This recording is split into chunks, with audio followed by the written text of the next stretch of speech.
Hello दोस्तों, नमस्कार। SSC online classes में आप सभी का स्वागत है। पिछली क्लासों में हमने वास्तविक संख्याओं से रिलेटेड प्रश्नावली 1.1, 1.2, 1.3 को देखे थे हम लोग। अब हम लोग आगे देखते हैं 1.4 को। इसमें क्या क्वेश्चन दिया गया है, और इस क्वेश्चन में हम लोग देख रहे हैं कि बिना लंबी विभाजन प्रक्रिया किए बताएं कि निम्नलिखित परिमेय संख्याओं के दशमलव प्रसार शांत है या अशांत आवर्ती है। इस तरह से क्वेश्चन दिया गया हो कि शांत अशांत हमें बताना हो, तो दी गई मान कर चलिए कि कोई p बाई क्यू कोई परिमेय संख्याएं है, तो जो q का जो हम लोग हर जो रहता है हर के रूप में q, इसका हम लोग अभाज्य गुणनखंड निकालते हैं। अगर इसका अभाज्य गुणनखंड to the power m into 5 to the power n के रूप में, जहाँ m और n कोई धनात्मक संख्या है, इसके रूप में मिलता है, तो हम लोग समझते हैं कि दी गई परिमेय संख्या शांत है। और इसके अलावा 2 और 5 के गुणनखंडन के अलावा कोई अन्य अभाज्य संख्या आती है, तो हम लोग समझते हैं कि अशांत आवर्ती क्वेश्चन है। ये दी गई परिमेय संख्या है। हम लोग के पास जो क्वेश्चन दिया गया है, क्वेश्चन है हम लोग का 13/3125 है।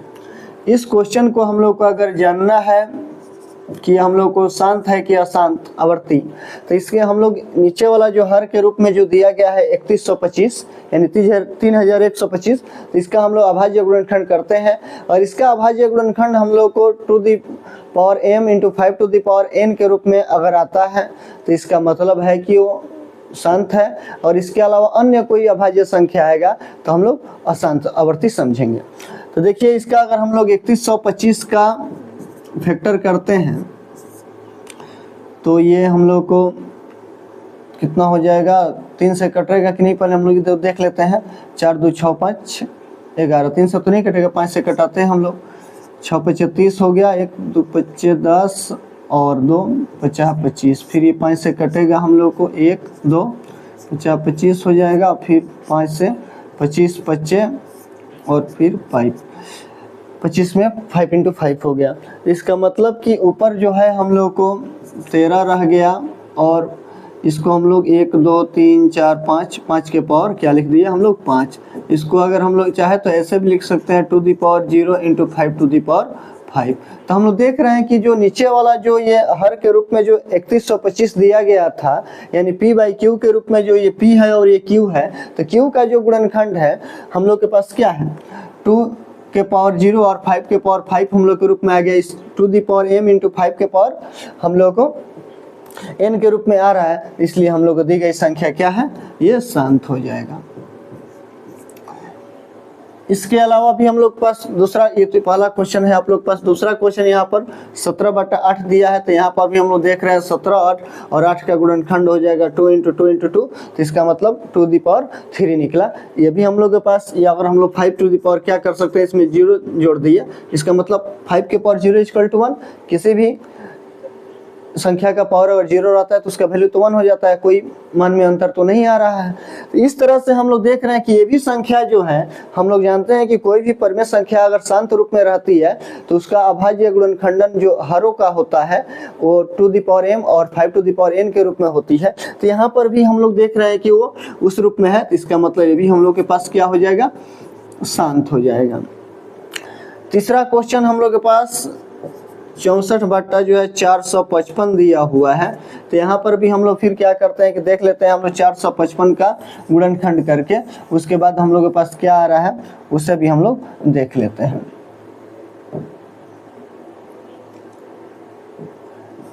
तो हम लोग के पास 455 का गुणनखंड हम लोग करते हैं, तो ये तो 3 से कटेगा नहीं, तो 5 से ही कटाते हैं। 9 5 45 और ये 1 हो जाएगा, और ये 13 7 91। हम लोग यहाँ पर देख रहे हैं कि ये 64 है, और नीचे जो है हम लोग को 5 गुणे 7 गुणे 13 आ गया। तो इसका मतलब ये 2 के पावर m और गुणे 5 के पावर n के रूप में तो नहीं है, इसलिए यहाँ पर क्या हो जाएगा, दी गई संख्या जो हम लोग को क्या हो जाएगी, अशांत हो जाएगा। ये जो आया हम लोग को अशांत हुआ। यहाँ पर आप लोग देख रहे हैं, इसके पहले भी हम बताए कि शांत क्यों हुआ, कि नीचे वाले का जो हर के रूप में दिया गया हो, यानी कि p बाई क्यू के रूप में अगर हुआ, q का जो फैक्टर हम लोग करते हैं अगर to the power m into 5 to the power n के रूप में आएगा तो शांत हुआ। अगर इसके अलावा अन्य कोई अभाज्य संख्या आएगा तो हम लोग उसको अशांत कहते हैं। तो यहाँ पर हम लोग 455 का जो हम लोग गुणनखंडन किए हुए हैं 5 इंटू 7 इंटू 13 आया हुआ है, जो अभाज्य गुणनखंड to the power m 5 to the power m के रूप में नहीं है, इसलिए संख्या जो है, ये जो परिमेय संख्या दी गई है, अशांत हो जाएगा। नेक्स्ट क्वेश्चन हम लोग के पास दूसरा दिया हुआ है। ये क्वेश्चन है हम लोग के पास 15/1600 दिया है। इसको बताना है हम लोग को कि शांत है कि अशांत। हम लोग देखिए, अगर 1600 का गुणनखंड अगर हम लोग यहाँ पर करते हैं तो ये 2 हो जाएगा, 800 2 से डिवाइड करिएगा 400 मिलेगा, 2 से डिवाइड करेंगे 400 को तो 200, 2 से डिवाइड करें 100 मिला, फिर 2 से हो जाएगा ये 50 और ये 2 25 और 5 गुणे 5 हो गया। मतलब ये हुआ हम लोग को 15 का गुणनखंड करते हैं ऊपर, तो हम लोग के पास मिल जाएगा 1 2 3 4 5 6, 2 का पावर 6 हो गया और 5 टू द पावर कितना हो गया, 2 हो गया। हालांकि आप इसको चाहे तो एक 5 से कटा भी दीजिएगा तो हो जाएगा, ऊपर आपके पास एक 5 कट जाएगा तो 3, 2 के power 6 into 5 to the power कुछ नहीं बचा तो क्या हो गया, 1 रहा। तो इसका मतलब हम लोग अब देख लिए यहाँ पर जो हम लोग गुणनखंड करके रूप में जो आया हुआ है क्वेश्चन, कि नीचे वाला जो अंश हर है इसका फैक्टर हम लोग को टू द पावर m और 5 टू द पावर n के रूप में आ गया, इसलिए दी गई जो परिमेय संख्या है ये हम लोग का क्या हो जाएगा, शांत हो जाएगा। चलिए नेक्स्ट क्वेश्चन देखते हैं। नेक्स्ट क्वेश्चन इसी तरह से और भी तो दिया हुआ है, इसका भी फैक्टर करिएगा हम लोग को तो कितना के रूप में ये आएगा, ये 7 का पावर 3 दिया हुआ है, इसका मतलब अभाज्य गुणनखंड के रूप में आ रहा है। ये टू द पावर m और 5 टू द पावर n के रूप में नहीं रहा, इसलिए भी क्या हो जाएगा, अशांत हो गया। ये तो हम लोग देखते ही मालूम चल जा रहा है, ये भी हम लोग के पास क्या है कि शांत है, टू द पावर m और 5 टू द पावर n के रूप में है, यानी कि 2 का पावर 3 और 5 के पावर 2 है। यहाँ पर इसका फैक्टर करेंगे तो हम लोग के पास जो है वो 7 का क्यूब दिया हुआ है, तो 7 7 गुणे 7 में आ रहा है, तो ये क्या हो जाएगा, अभाज्य संख्या। और यहाँ पर हम लोग देख रहे हैं कि यहाँ पर जो है ये इसका हर का जो फैक्टर टू दी पावर 2 और 5 टू दी पावर 7 दिया, लेकिन एक एक्स्ट्रा और जो है अभाज्य 7 का पावर कुछ दिया हुआ है, यानी 7 टू दी पावर 5 दिया हुआ है, इसलिए क्या हो जाएगा, ये इसके रूप में हम लोग को केवल चाहिए, इसके रूप में ना देकर कुछ एक्स्ट्रा दिया हुआ है, इसलिए हम लोग को क्या हो जाएगा, ये अशांत हो जाएगा। फिर नीचे वाले को अगर हम लोग देखिए ये 6 हो गया, और इस नीचे देखने से मालूम चल रहा है कि हम लोग को 3 इंटू 5 इसका फैक्टर हो जा रहा है। तो आप तो कहिएगा सर इसमें 2 दे दिया है, सॉरी 3 दे दिया है, 2 चाहिए, लेकिन हम लोग देख रहे हैं कि ऊपर ये क्या हो जाएगा, कट जाएगा। और ये हम लोग को 3 इंटू 5 है, और यहाँ पर 6 के रूप में भी हम लोग को दिया हुआ है, तो 6 का हम लोग फैक्टर करेंगे 2 इंटू 3, और नीचे 3 इंटू 5, तो एक 3 से 3 क्या हो जाएगा, ये कट जाएगा, तो 2/5 मिल गया। और ये 2 और नीचे 2 the power 0 into 5 to the power क्या 1 लिख सकते हैं। इसका मतलब कि ये 2 the power m 5 to the power n के रूप में आ गया, इसलिए हम लोग को क्या होगा, ये शांत हो जाएगा। यहाँ पर बहुत से स्टूडेंट जो है गलती कर देते हैं, देखकर केवल बताना हो कि शांत है कि अशांत। तो यहाँ पर हम लोग तो फैक्टर 15 का तो 3 इंटू 5 मिल चुका है, तो अब हम लोग को मालूम रहेगा कि जब इसमें 3 दे दिया तो इसका मतलब ये अशांत रूप में है, लेकिन नहीं, 3 हम लोग ऊपर के संख्या से कट गया, इसलिए हम लोग दी गई संख्या जो है p/q के रूप में जो दिया गया है वो शांत है। चलिए नेक्स्ट क्वेश्चन दिया गया है कि ऊपर दिए गए प्रश्नों में उन परिमेय संख्याओं के दशमलव प्रसार को लिखिए जो शांत है। कौन सा प्रश्न, जो अभी जो हम लोग प्रश्न जो सॉल्व कर रहे थे, इसी प्रश्न में हम लोग को बताना है। जैसे पहला क्वेश्चन हम लोग को बताना है, ये था 13 बट्टा जो है 3125 दिया गया है, पहला क्वेश्चन। इसी के आधार पर इसमें बताना है कि ऊपर दिए गए प्रश्न में परिमेय संख्याओं के दशमलव प्रसार को लिखिए जो शांत है। तो उसी संख्या का दशमलव प्रसार लिखना है जिसका दिए गए क्वेश्चन क्या है, शांत के रूप में है। तो हम लोग ये जो हम लोग क्वेश्चन सॉल्व किए थे, तो इसको हम लोग को जानते थे कि शांत आया था, क्योंकि इसका 2 दी पावर 0 और 5 टू दी पावर 5 सहित आया हुआ था। यहाँ पर। तो अब हम लोग क्या करना है कि इसको हम लोग को बता देना है कि ये जो है कैसे हम लोग को लिखना है शांत के रूप में, किसका दशमलव प्रसार क्या होगा। तो आप बताइए कि अगर ये ऊपर 13 दिया हुआ था, नीचे टू दी पावर हम लोग के पास 5 दिया हुआ है, अगर हम लोग यहाँ पर टू दी पावर 5 और 5 टू दी पावर भी 5 है ऊपर, और ये जो एक्स्ट्रा हम गुणा किए तो यहाँ पर भी हम लोग क्या कर रहे हैं, इसको गुणा कर लिए। तो टू दी पावर 5 का मतलब हम लोग को हो जाएगा कितना, वो 32 हो जाएगा। 13 गुणे 32 ऊपर, और नीचे जो है इसको हम लोग 2 इंटू 5 टू दी पावर क्या कर सकते हैं, ये 5 हम लोग लिख लिए। जब ऊपर हम लोग गुणा करेंगे तो 13 दूना क्या हो जाएगा 26, और ये हो जाएगा हम लोग के पास 2, और 13 तिया 39, और 2 हो जाएगा 41, 416। और नीचे हम लोग के पास जो है 10 का पावर कितना हो जाएगा 5। इसका मतलब कि हम लोग कितने अंक के बाद उसमें हम लोग दशमलव लगा सकते हैं, 5 गो नीचे 0 आ रहा है तो 5 अंक के बाद 0.00416 इसका क्या हो जाएगा, दशमलव प्रसार हो जाएगा हम लोग के पास। चलिए एक और क्वेश्चन इसमें देखते हैं कि वही देखना है, जो क्वेश्चन शांत है उसी के रूप में हम लोग को क्या करना है, इसका दशमलव प्रसार लिखना है। जैसे एक और क्वेश्चन इसमें दिया हुआ है हम लोग को, ये दूसरा क्वेश्चन जो था 17/8 दिया हुआ है, इसका अगर इस शांत है तो इसका दशमलव प्रसार को हमें लिखना है। तो लिखने के लिए हम लोग यही बता रहे हैं कि नीचे वाले को ऐसे ऊपर नीचे आप गुणा करिए कि नीचे जो गुणनखंड के रूप में 10, 100, 1000, 10,000, केवल 1 के बाद से जितने 0 आ जाए उसके बाद हम लोग उतने अंक के बाद क्या करते हैं, दशमलव ले लेते हैं। तो या तो इसका आप डिवाइड कर करके आप लोग दशमलव प्रसार लिखिए।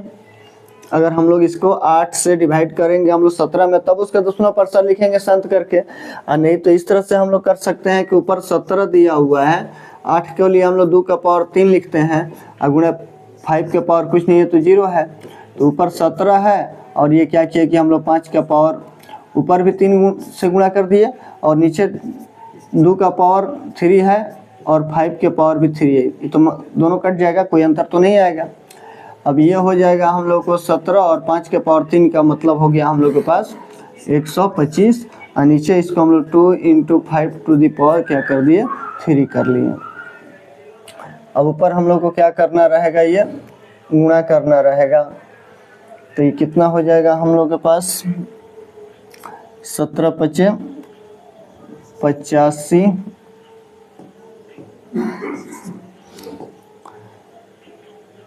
ये हो जाएगा हम लोग 17 × 5 = 85 के 5 8 हो जाएगा, और 17 दूना 34 और 8 34 8 हो जाएगा हम लोग के पास 42 4, और 17 एकम 17 17 और 4 हो जाएगा हम लोग को 21।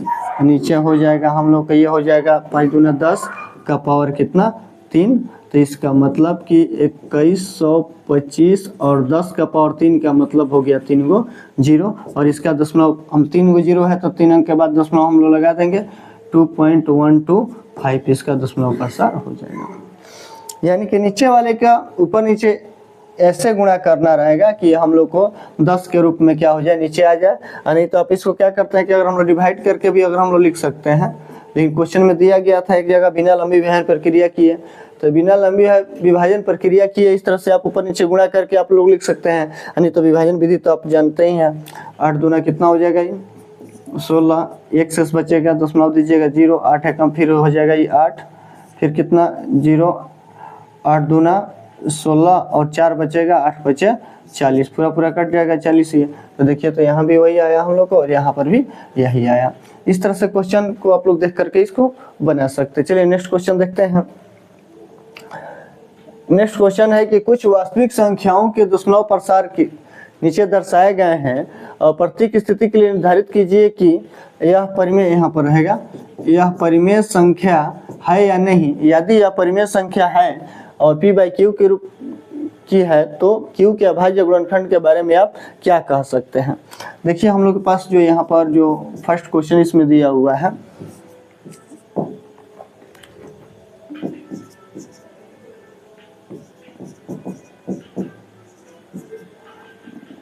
43.123456789 और इस संख्या को बारे में कह रहा है कि प्रत्येक निर्धारित करना है ये, यदि यह परिमेय संख्या है p बाई क्यू के रूप में हो तो क्यू के अभाज्य गुणनखंड के बारे में बताइए। देखिए दी गई संख्या जो है परिमेय संख्या के रूप में है, परिमेय संख्या है, और ये क्या है कि इसका दशमलव अगर हम लोग इसको p बाई क्यू के रूप में लिखते हैं तो ऊपर हम लोग के पास तो ये संख्या दी गई है, दशमलव के बाद जितने अंक रहेंगे उतना हम लोग क्या करते हैं, 0 दे देंगे। तो इसका मतलब कि ये जो संख्या दी गई है p बाई क्यू के रूप में है, और नीचे वाला जो है हम लोग को रूप में जो मिलेगा, यानी कि इसको हम लोग लिख देते हैं 43 और 1 2 3 4 5 6 8 9, कितना रहेगा ये, एक दशमलव के बदला में तो 1 2 3 4 5 6 7 8 9, 10 का पावर 9 दे दिए। तो इसका मतलब हो गया कि हम लोग इसको जो ये 10 का पावर 9 जो दिया हुआ है, इसको हम लोग चाहे तो 2 × 5 टू द पावर n लिख सकते हैं। यानी कि दी गई संख्या को हम लोग क्या करते हैं, जो परिमेय संख्या है उसको p बाई क्यू के रूप में है, तो जो शांत दिया रहता है तो 2 the power m × 5 to the power n के रूप में तो हम लोग लिख लेते हैं, वही इसके रूप में लिख लिए। तो क्वेश्चन में कहा गया था कि q अभाज्य गुणनखंड के बारे में आप क्या कह सकते हैं, तो इसका q का जो अभाज्य गुणनखंड है 2 द पावर m और 5 टू द पावर n के रूप में दिख रहा है, और दिया गया क्वेश्चन शांत भी है। चलिए इसके बाद से इसमें और एक क्वेश्चन दिया गया है, जो ये 2 नंबर जो क्वेश्चन आप लोग देख रहे हैं, ये 2 नंबर क्वेश्चन क्या है, ये देख रहे हैं कि हम लोग दशमलव के रूप में लास्ट में बहुत सा दिया हुआ है। ये देखने से ही मालूम चल रहा है कि दिया गया जो क्वेश्चन है अशांत है और क्या है, अनावर्ती है, आवर्ती नहीं है, अनावर्ती है। तो ये हो गया हम लोग को अपरिमेय संख्या। यदि कहा है परिमेय संख्या हो तब दी गई क्वेश्चन 3 नंबर में भी क्या है, परिमेय संख्या है, लेकिन यहाँ पर ये क्या है, शांत के साथ साथ ये क्या है हम लोग का क्वेश्चन, शांत तो ये क्वेश्चन जो नहीं हो रहा है क्योंकि पूरा पूरा कटा नहीं है, तो ये अशांत है और ये आवर्ती है, मतलब बार बार क्या होगा, यही जो है क्वेश्चन जो ऊपर जो दी गई रेकरिंग में यही बार बार रिपीट होगा। तो इस दी गई क्वेश्चन में हम लोग को केवल 1 नंबर परिमेय संख्या था, और ये भी क्या था, अपरिमेय संख्या, ये भी परिमेय संख्या था, और परिमेय संख्या जो है ये अशांत है और अनावर्ती है। तो इसके q के रूप में हम लोग क्या लिख सकते हैं, इसके जो p बाई क्यू के रूप में अगर हम लोग लिखते हैं तो इसका जो q का जो गुणनखंडन होगा, अभाज्य गुणनखंडन, वो क्या हो जाएगा 2 द पावर m और 5 टू द पावर n के अलावा कोई अन्य अभाज्य संख्या भी आएगा, तभी ये जा करके क्या हुआ है, अशांत अनावर्ती हुआ है। ये क्या है, शांत है, और ये क्वेश्चन जो है अपरिमेय संख्या है। इस तरह से हम लोग का ये चैप्टर शायद अब ये खत्म हो गया, इसके बाद और क्वेश्चन तो नहीं हो गया है, इसके बाद हम लोग बहुपद अब क्या करेंगे, शुरू करेंगे। तो देखिए दोस्तों, आप सभी लोगों को वास्तविक संख्याओं के बारे में पढ़ाते हुए जितने एक्सरसाइज के क्वेश्चन है सब हमने सॉल्व करा दिया। आप लोगों को पूरा विश्वास है कि आप लोगों के लिए बहुत हेल्पफुल वीडियो हुआ होगा। चलिए इसी प्रकार के वीडियो को पाने के लिए आप लोग चैनल को सब्सक्राइब करें, वीडियो को लाइक करें। Thanks for watching.